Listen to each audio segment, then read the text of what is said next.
नक्शे तौहीद का हर दिल पे बिठाया हमने, नक्शे तौहीद का हर दिल पे बिठाया हमने, ज़ैर खंजर भी ये पैगाम सुनाया हमने। सलाम, नमस्ते, सत श्री अकाल। मैं हूं आपके साथ हर्षिता मिश्रा और आप देख रहे हैं टाइम्स मेल। तिलक, तराजू और तलवार, इनको मारो जूते चार, मिले मुलायम काशी राम, हवा में उड़ गए जय श्री राम। जी हाँ, किसी जमाने में बीएसपी ने इसी नारे के दम पर उत्तर प्रदेश की सत्ता में अपनी जगह बनाई थी। खुद को दलितों का मसीहा साबित करने के लिए दूसरी जातियों के खिलाफ ये नारा बहुत ही जोर शोर से लगाया गया।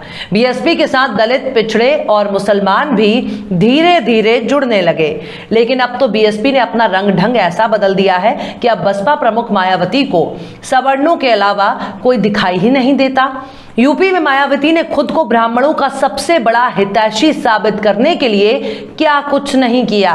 किसी जमाने में नजीमुद्दीन जैसे कद्दावर नेताओं की बसपा में तूती बोला करती थी, लेकिन माना जा रहा है कि कुछ सालों के दौरान मायावती ने जिस तरह से मुसलमानों के लिए अपना रुख अख्तियार किया, उसे देखकर सूबे की एक बड़ी मुस्लिम आबादी का बीएसपी और मायावती से मोह भंग हो गया।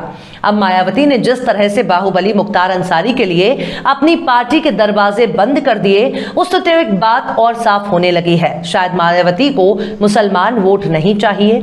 लेकिन अब बीएसपी के नेता ही मायावती और उनकी पार्टी को जूते की नोक पर ठोकर मार रहे हैं। पश्चिमी यूपी के कद्दावर मुस्लिम नेता ने ही अब मायावती को जोरदार झटका देते हुए बीएसपी छोड़ दी और अब अखिलेश यादव की समाजवादी पार्टी में शामिल हो गए। आखिर कौन ये मुस्लिम नेता हैं जिसने मायावती को चैलेंज कर दिया और बीएसपी को कैसे हुआ बड़ा नुकसान, बताएंगे आपको और भी बहुत कुछ। लेकिन आप अगर हमारे चैनल पर नए हैं और पहली बार हमारी वीडियो को देख रहे हैं तो आप हमारे चैनल टाइम्स मेल को सब्सक्राइब कर लें, वीडियो को लाइक कर दें और बेल आइकन का नोटिफिकेशन बटन भी प्रेस कर दें ताकि बिना देरी हमारी हर खबर आपको मिलती रहे। लौटते हैं आप खबर की तरफ।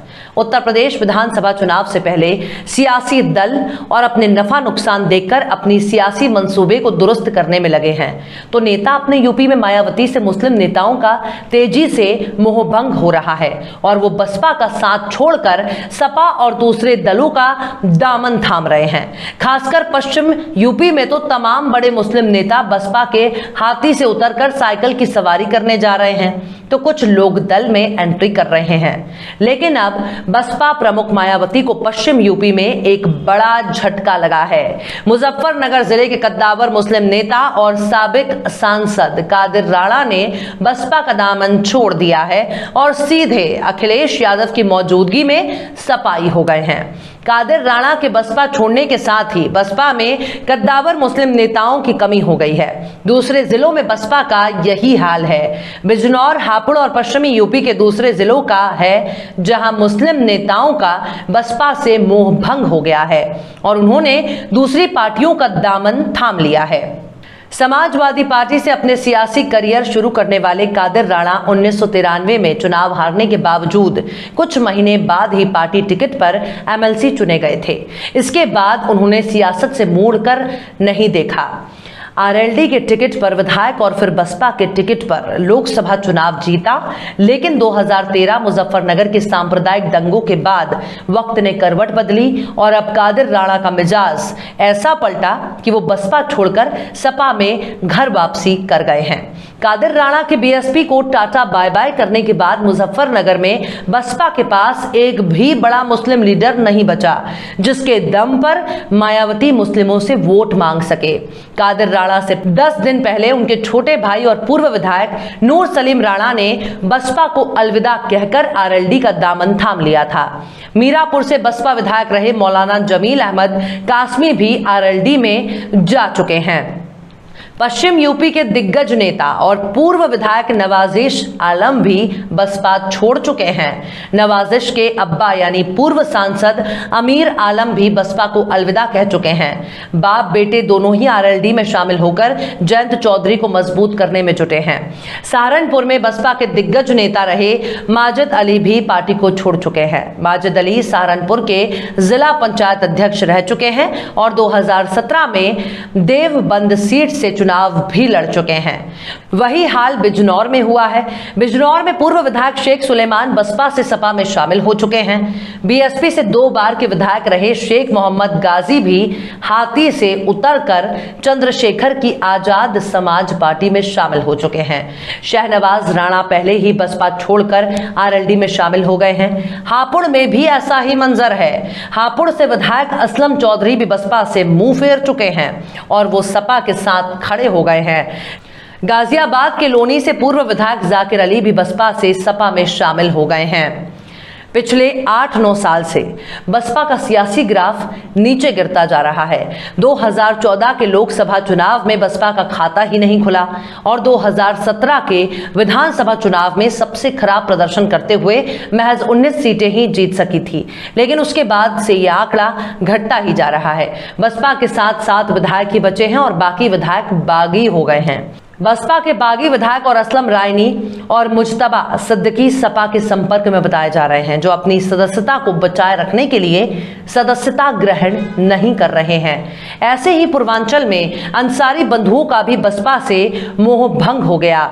मुख्तार बड़े भाई और पूर्व विधायक सिबगतुल्ला अंसारी भी बसपा छोड़कर सपा में शामिल हो गए हैं। बसपा से लोकसभा चुनाव लड़ चुके शाहिद सिद्दीकी भी पार्टी छोड़कर आरएलडी में शामिल हो गए हैं। अब हालत यह है कि मायावती के पास मुस्लिम चेहरों की अकाल पड़ गई है। 2019 के लोकसभा चुनाव में बसपा के टिकट पर 3 मुस्लिम सांसद जीते हैं, जिनमें सहारनपुर से हाजी फजलुर रहमान और अमरोहा से कुंवर दानिश अली, वहीं गाजीपुर से अफजाल अंसारी हैं। इन तीनों नेताओं को छोड़कर बाकी तमाम मुस्लिम नेताओं ने बीएसपी छोड़ दी है। दरअसल पश्चिमी यूपी में जिस तरह से सियासी हालत बदले हैं, उसे देखकर मुस्लिम नेताओं को बसपा के टिकट पर जीतना आसान नहीं है। सियासी पंडितों की माने तो बसपा का कोई जमीनी आधार ही नहीं बचा, जिसके बाद बसपा के तमाम नेताओं को अपने सियासी भविष्य की चिंता सता रही है। फिलहाल मायावती का सियासी भविष्य बहुत ही खतरे में नजर आ रहा है। बहरहाल चलते चलते आखिर में फिराक गोरखपुरी ने भी क्या खूब फरमाया है, मजहब की खराबी है ना अखलाक की पस्ती।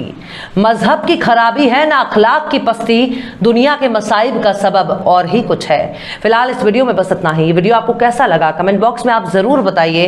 वीडियो पसंद आए तो लाइक करें। हमारे वीडियो लिंक को फेसबुक, ट्विटर, व्हाट्सएप पर अपने रिश्तेदार, यार, दोस्तों को भी शेयर करें और बेबाक निष्पक्ष स्वतंत्र पत्रकारिता को सपोर्ट करने के लिए आप हमारे यूट्यूब चैनल टाइम्स मेल को जरूर सब्सक्राइब करें और हां, बेल आइकन की घंटी वाली बटन आप जरूर दबा दें ताकि आपको हमारे आने वाले नए वीडियो की नोटिफिकेशन फौरन ही मिल जाए। फिर मिलते हैं किसी और वीडियो में एक नई खबर के साथ।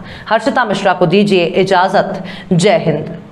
तो देख लिया आपने हमारे इस वीडियो को। हमें उम्मीद है कि आपने हमारे वीडियो को लाइक किया होगा और दूसरों को भी शेयर किया होगा। अगर अभी तक आपने हमारे चैनल टाइम्स मेल को सब्सक्राइब नहीं किया है तो जल्दी से सब्सक्राइब कर दें और बेल आइकन भी प्रेस कर दें।